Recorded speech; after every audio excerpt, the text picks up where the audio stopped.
Hello everyone, Mrs. Hamby here again, and I'm going to take that same equation that we just had, and instead of solving it by factoring, I'm going to use the quadratic formula. And so the first thing you want to make sure you do is make sure it's in standard form. It is, so that's good.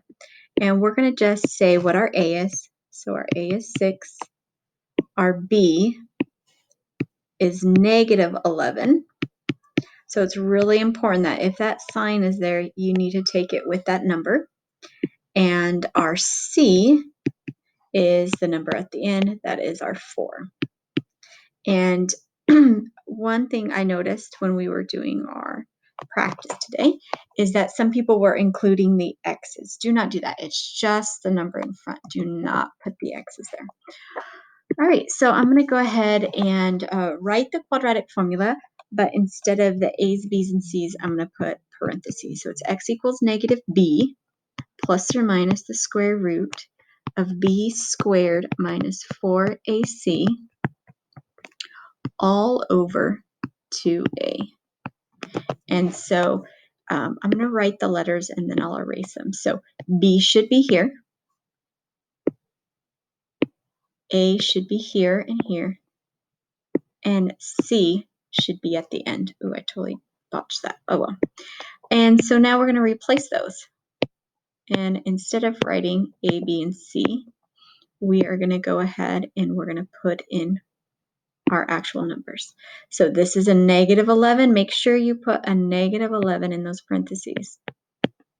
And then inside for the A, you're going to put 6 here and a 6 here. And the C goes to the end.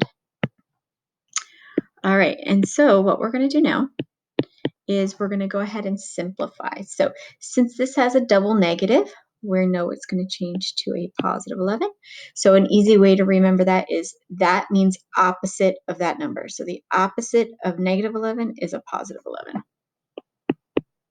And then we're going to go ahead and simplify what is inside of this square root. And so we're going to do negative 11 times negative 11, which is 121. Anytime you square a number, it's always a positive. So this number should always be a positive. And then we're going to multiply 4 times 6 times 4. So it's really 16 times 6 or 24 times 4. Either way, it's a negative 96. And it's going to be all over 12. All right, so now we're going to go ahead and simplify inside of the square root. And it's going to become a nice number. So we're going to have x equals 11 plus or minus the square root. Once you subtract that, it's 25 all over 12. And that's nice. Since we know this can be factored, we know that we can take the square root of 25. So the square root of 25 is just 5 over 12. And I'm running out of space, so I'm going to go over here. So we're going to go ahead and we're going to rewrite this expression or this number, and we're going to do one where it's positive and one where it's negative.